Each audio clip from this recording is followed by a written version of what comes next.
दोस्तों नमस्कार, fusion academy के यूट्यूब प्लेटफॉर्म पर स्वागत है। हम संविधान की अगला पार्ट जिसमें हम इसके पिछले वाले हिस्से में 100 क्वेश्चन कर चुके थे, इसके आगे आज बढ़ेंगे। क्वेश्चन नंबर 101 है, संसद के अधिवेशन को बुलाने एवं समाप्त करने की शक्ति किसमें निहित होती है? तो राष्ट्रपति के पास होती है सारी शक्तियाँ। नेक्स्ट क्वेश्चन पढ़ते हैं।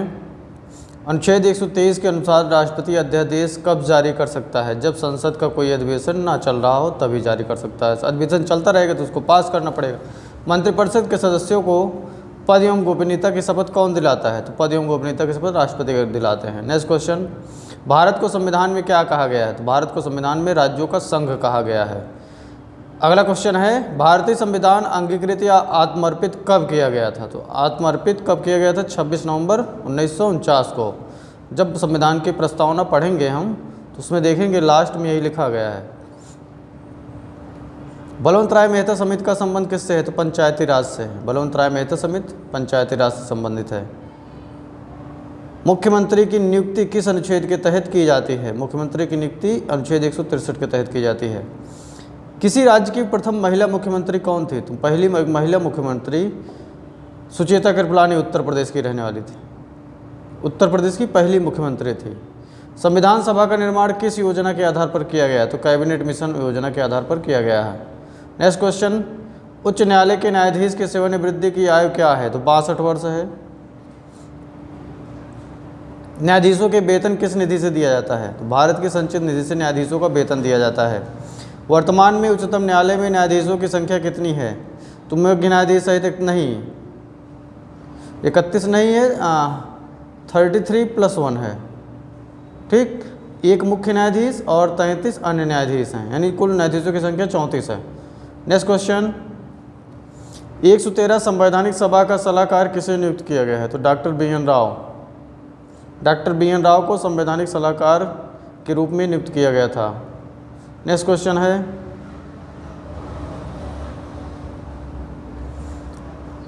114 किस विधेयक के संबंध में संसद का संयुक्त अधिवेशन बुलाने का प्रावधान नहीं है? तो वित्त विधेयक और संविधान संशोधन विधेयक में संयुक्त अधिवेशन नहीं बुलाया जा सकता। अब तक कितनी बार कुल अधिवेशन बुलाया जा चुका है? तो 3 बार बुलाया जा चुका है। ठीक, नेक्स्ट क्वेश्चन, संविधान के किस अनुच्छेद में धन विधेयक को परिभाषित किया गया है? संविधान के अनुच्छेद 110 में धन विधेयक को परिभाषित किया गया है। आगे बढ़ते हैं। संपत्ति का अधिकार वर्तमान में क्या है? संपत्ति का अधिकार वर्तमान में कानूनी अधिकार भी है, संवैधानिक अधिकार भी है, लेकिन मूल अधिकार नहीं है। ठीक, अनुच्छेद 300 का में इसका व्यवस्था है। भारत का मैग्ना कार्टा की संज्ञा किसे दी गई है? तो मूल अधिकार को भारत का मैग्ना कार्टा कहा जाता है।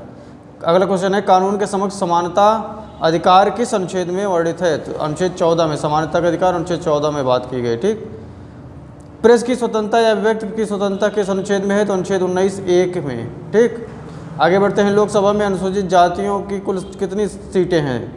तो 84। अनुसूचित जातियों की कुल सीटों की संख्या है 84। नेक्स्ट क्वेश्चन है, अस्पृश्यता का अंत संविधान के किस अनुच्छेद में है? यानी छुआछूत का अंत अनुच्छेद 17 है।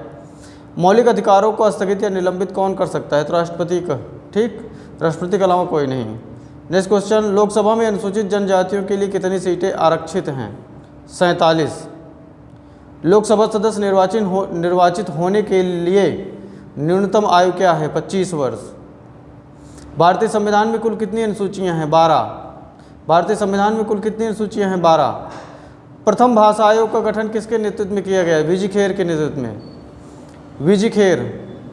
2 अक्टूबर 1959 को पंडित जवाहरलाल नेहरू ने पंचायती राज व्यवस्था का उद्घाटन कहाँ से किया गया? राजस्थान के नागौर जिले से। ठीक, राजस्थान के नागौर जिले 2 अक्टूबर 1959 याद कीजिए, पंडित जवाहरलाल नेहरू ने पहली बार पंचायती राज व्यवस्था का उद्घाटन किया था। राजनीतिक व्यवस्था का जनक किसे कहते हैं? तो अरस्तु हैं राजनीतिक व्यवस्था के जनक। ठीक, आगे बढ़ते हैं। 2011 में सिक्किम उच्च न्यायालय के किस न्यायाधीश ने महाभियोग सुनवाई से पहले अपना पत्र त्याग दिया था? पी.डी. दिनकरण।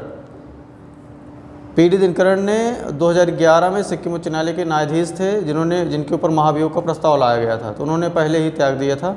लोकतंत्र का तीसरा स्तंभ किसे कहते हैं? तो न्यायालय को।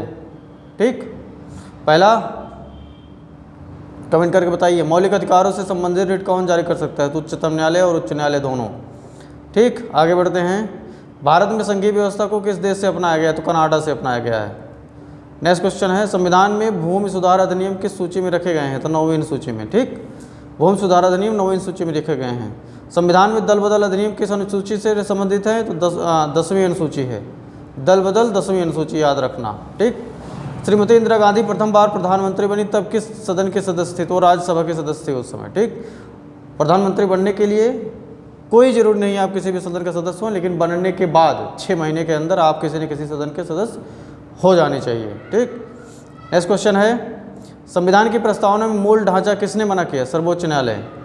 अगला बढ़ते हैं, संविधान के अंतर्गत संविधान भारतीय संविधान किसमें निहित है? भारत की जनता में निहित है। भारतीय संविधान भारत की जनता में निहित है। संविधान में समाहित कौन से शब्द यह प्रदर्शित करते हैं? तो हम भारत के लोग, we the people of India.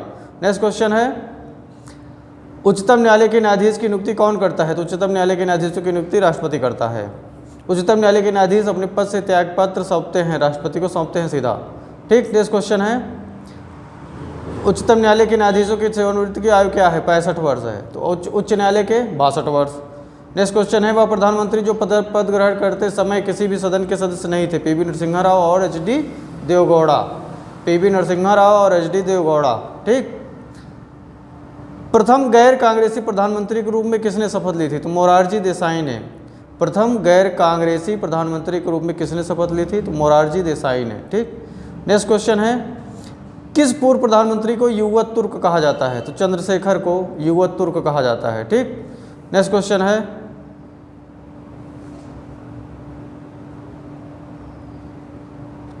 मतदान के लिए वयस्कता की 21 वर्ष से घटाकर 18 वर्ष कब की गई आयु? तो 61वें संविधान संशोधन 1989 द्वारा। संविधान के किस भाग में मूल अधिकारों से संबंधित उपबंध हैं? तो भाग 3 में मूल अधिकार हैं। भाग 4 में निर्देशक तत्व है। भाग 4 का में क्या है? मौलिक कर्तव्य है। संविधान में संशोधन की प्रक्रिया किस देश से संबंधित है? दक्षिण अफ्रीका से लिया गया। ठीक, संविधान में आपातकाल उपबंध किस देश के संविधान से लिए गए हैं? तो जर्मनी से लिए गए हैं। आपातकाल कहाँ से लिया गया है? तो जर्मनी से लिया गया है। ठीक, आगे बढ़ते हैं, वर्तमान में लोकसभा एवं राज्य विधानसभाओं की संख्या का निर्धारण किस वर्ष जनगणना के आधार पर किया गया था? 1971 की जनगणना के आधार पर। ठीक, 1971 की जनगणना के आधार पर, और 2026 तक ऐसे ही रहेगा। 2026 के बाद हो सकता है परिसीमन हो। लोकसभा की सदस्य संख्या कब तक यथावत रहेगी? तो सन 2026 तक। लोकसभा में प्रथम चुनाव कब संपन्न हुए? तो सन 1952 में संपन्न हुए थे। आगे बढ़ते हैं, लोकसभा के प्रथम अध्यक्ष कौन थे? तो गणेश वासुदेव वावलंकर। संविधान की आत्मा किसे कहा गया? संविधान की प्रस्तावना या उद्देशिका, दोनों एक ही बात है, जिसे जवाहरलाल नेहरू द्वारा प्रस्तुत किया गया था। संविधान के प्रारंभ में कितने मूल अधिकार थे? तो 7 मूल अधिकार थे, एक को बाहर कर दिए, वर्तमान में 6 मूल अधिकार हैं। किस मूल अधिकार को 44वें संविधान संशोधन द्वारा मूल अधिकार की श्रेणी से निकाल दिया गया? तो संपत्ति का अधिकार है। ठीक, संविधान की आत्मा किसे कहा गया? संविधान की प्रस्तावना या उद्देशिका को। नेक्स्ट क्वेश्चन है, संविधान की प्रस्तावना को मूल ढांचा किसने माना था? सर्वोच्च न्यायालय ने। केशवानंद भारती बनाम केरल राज्य, 1973। इसे मिनी संविधान भी कहा जाता है ना। सबसे बड़ी बेंच थी एस.एम. सीकरी, उसके मुख्य न्यायाधीश थे। ठीक है, आगे बढ़ते हैं, राष्ट्रपति और न्यायाधीश को हटाने की प्रक्रिया किस नाम से जाना जाता है? महाभियोग। आगे बढ़ते हैं, सर्वप्रथम उच्चतम न्यायालय के किस न्यायाधीश के विरुद्ध महाभियोग का प्रस्ताव लाया गया? वी रामास्वामी। ठीक, वी रामास्वामी के प्रति महाभियोग का प्रस्ताव लाया गया था। ठीक है, पी.डी. दिनकरण भी थे सिक्किम उच्च न्यायालय के, लेकिन उन्होंने क्या दिया था? इस्तीफा दे दिया था। मंडल आयोग ने अपनी सिफारिश का प्रस्तुत की थी अनुच्छेद सन 1980 में। मंडल आयोग ने अपनी सिफारिशें 1980 में प्रस्तुत की थी। मंडल आयोग ने पिछड़ी जातियों को कितने प्रतिशत आरक्षण देने की सिफारिश की थी? 27%। न्यायाधीश फजल अली की अध्यक्षता में राज्य पुनर्गठन आयोग कब बनाया गया? तो 1953। सवाल ये भी पूछा जाता है, फजल अली आयोग संबंधित है? तो राज्य पुनर्गठन से संबंधित है। कब अध्यक्ष बनाया गया था? 1953 में। राज्य पुनर्गठन आयोग कब लागू किया गया? तो 1 नवंबर सन 1956 को लागू किया गया। संसद के संयुक्त अधिवेशन को आहूत कौन करता है? राष्ट्रपति आहूत करता है। संविधान के किस अनुच्छेद में संयुक्त अधिवेशन बुलाने का प्रावधान है? तो अनुच्छेद 108 के तहत राष्ट्रपति बुलाता है दोनों सदनों के एक साथ। अध्यक्षता लेकिन करते हैं लोकसभा के अध्यक्ष या स्पीकर। आगे बढ़ते हैं, राज्यसभा के सदस्य चुने जाने हेतु न्यूनतम आयु कितनी होनी चाहिए? तो 30 वर्ष होनी चाहिए, कम से कम 30 वर्ष। और लोकसभा के लिए 21 वर्ष है। राज्यसभा के सदस्यों का निर्वाचन कितने वर्षों के लिए किया जाता है? तो 6 वर्षों के लिए। प्रत्येक राज्यसभा का एक सदन नहीं, राज्यसभा एक अस्थायी सदन है। इसके कितने सदस्य प्रति 2 वर्ष बाद सेवानिवृत्त होते रहते हैं? तो 1/3 सदस्य हैं सेवानिवृत्त होते रहते हैं। नेक्स्ट क्वेश्चन है। ओके, क्वेश्चन नहीं है। वीडियो देखने के लिए बहुत बहुत धन्यवाद। अपने दोस्तों को शेयर ज़रूर करें। Thank you.